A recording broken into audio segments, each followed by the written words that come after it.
শিক্ষাৰ্থীসকল, মই তোমালোকৰ সৈতে সমাসৰ বিষয়ে আগতে আলোচনা কৰিছিলোঁ। আজি সমাসৰ আন এটি ভাগ বহুব্ৰীহি সমাসৰ বিষয়ে আলোচনা কৰিবলৈ লৈছোঁ। বহুব্ৰীহি সমাসত যিটো সমস্ত পদ, সেই সমস্ত পদটোৱে ব্যাস বাক্যৰ অৰ্থ নুবুজাই আন এটা অৰ্থ প্ৰকাশ কৰে। সাধাৰণ অৰ্থত বহুব্ৰীহি সমাসৰ এইটো এটা বৈশিষ্ট্য যে ব্যাস বাক্যটোৰ যি অৰ্থ, সেই অৰ্থটো সমস্ত পদে নুবুজাই আন এটা অৰ্থ প্ৰকাশ কৰে। উদাহৰণস্বৰূপে চোৱা, বিনা পানী। ইয়াৰে ব্যাস বাক্যটো লিখিব লাগিব বিনা আছে পানীত যায়। এতিয়া বিনা পানীত মানে হাতত কাৰ থাকে, সৰস্বতী গোসাঁনীৰ হাতত বীণা থাকে আৰু বীণা পানী শব্দই আই সৰস্বতীক বুজায়। গতিকে বীণা পানী এই শব্দটোৰ যিটো ব্যাস বাক্য, তাৰ অৰ্থটো নুবুজাই সৰস্বতী গোসাঁনীকহে বুজাইছে। গতিকে বহুব্ৰীহি সমাসৰ লক্ষণ বা বৈশিষ্ট্য এনেকুৱা। আন কিছুমান উদাহৰণ চালে তোমালোকে এই সমাসটোৰ বিষয়ে আৰু কিছু কথা ভালদৰে বুজিব পাৰিবা।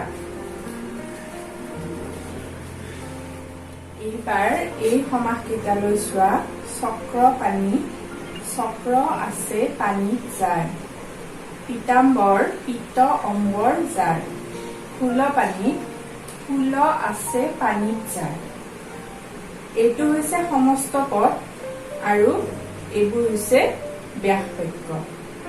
এতিয়া প্ৰথম ব্যাস বাক্যটো, চক্ৰ যাৰ হাতত আছে তেওঁ হৈছে বিষ্ণু। পীত মানে হৈছে হালধীয়া, অম্বৰ মানে বস্ত্ৰ। হালধীয়া বস্ত্ৰ যিয়ে পৰিধান কৰে তেওঁক পীতাম্বৰ বুলি কোৱা হয় আৰু পীতাম্বৰ শব্দটোৱে বিষ্ণুকে বুজায়।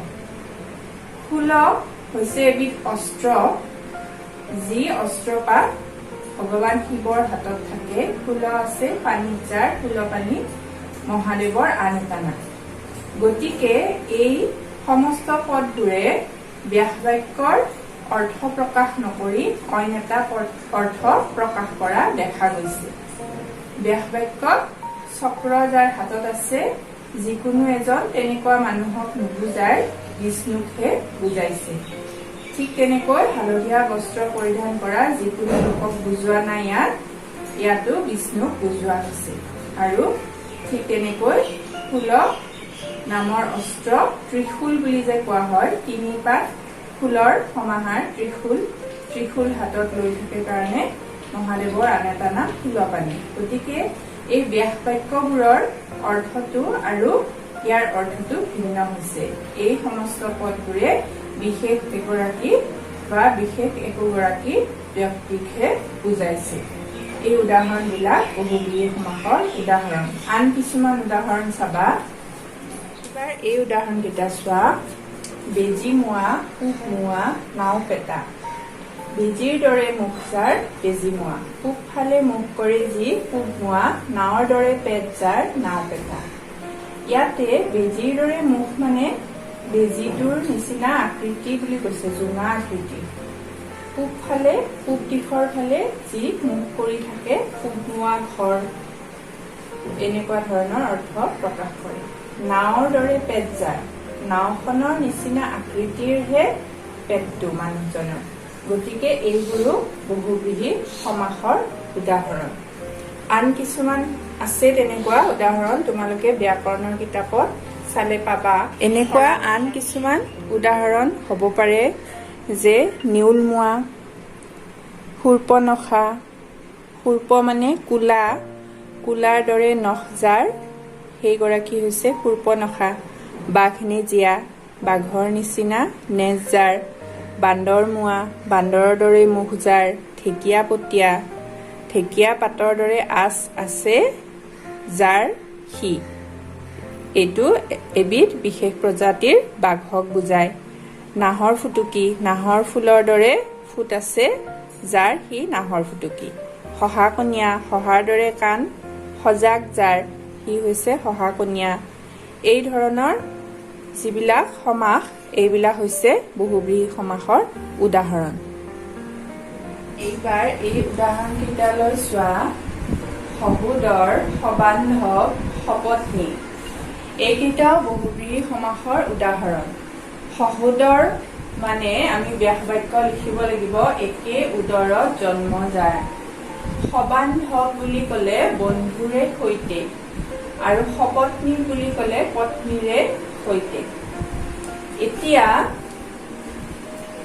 ইয়াতে সহ শব্দটোৱে বা আগত যে স বহিছে এই কথাটোৱে সমান বা সৈতে এনেকুৱা অৰ্থ প্ৰকাশ কৰিছে।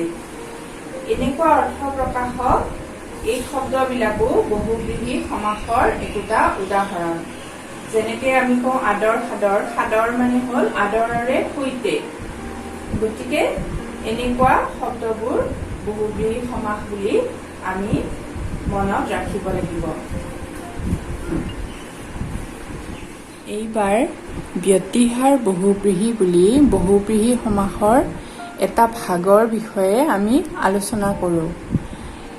এই ভাগটোত কিছুমান আমি শব্দ দেখিছোঁ। চুলিয়া চুলি, হতাহতি, মুখামুখি, খেদা খেদি, মৰামৰি এনেকুৱা শব্দবিলাক ব্যতিহাৰ বহুব্ৰীহিৰ উদাহৰণ। ব্যতিহাৰ বহুব্ৰীহিত দুজন লোকৰ মাজত একেটা কাৰ্য যদি কৰা হোৱা বুজায় তেতিয়াহ'লে এনেকুৱা শব্দ গঠন হ'লে এইবোৰ ব্যতিহাৰ বহুব্ৰীহি বুলি কোৱা হয়। চুলিয়া চুলি ব্যাস বাক্য হ'ব পৰস্পৰে চুলিয়ে চুলিয়ে ধৰি কৰা যুঁজ, যে ছোৱালী দুজনীৰ মাজত চুলিয়া চুলি লাগিছে। হতাহতি পৰস্পৰে হাতে হাতে ধৰি কৰা যুঁজ। ঠিক সেইদৰে মুখামুখি, খেদা খেদি, মৰামৰি পৰস্পৰে মুখে মুখে কৰা যুঁজ, খেদি খেদি কৰা যুঁজ বা মৰামৰিকৈ কৰা যুঁজ, বাগৰা বাগৰি, দবৰা দবৰি এনেকুৱা ধৰণৰ যিবিলাক শব্দ এইবিলাক ব্যতিহাৰ বহুব্ৰীহি সমাসৰ উদাহৰণ। গতিকে বহুব্ৰীহি সমাসটো কিছু ব্যাপক বিভিন্ন ধৰণৰ শব্দ এই সমাসৰ ভিতৰত সোমাই আছে। তোমালোকে এই আটাইখিনি শব্দ বহীত লিখি ব্যাস বাক্যৰে সৈতে গোটেইখিনি প্ৰস্তুত কৰি ল'বা বুলি আশা কৰিলোঁ।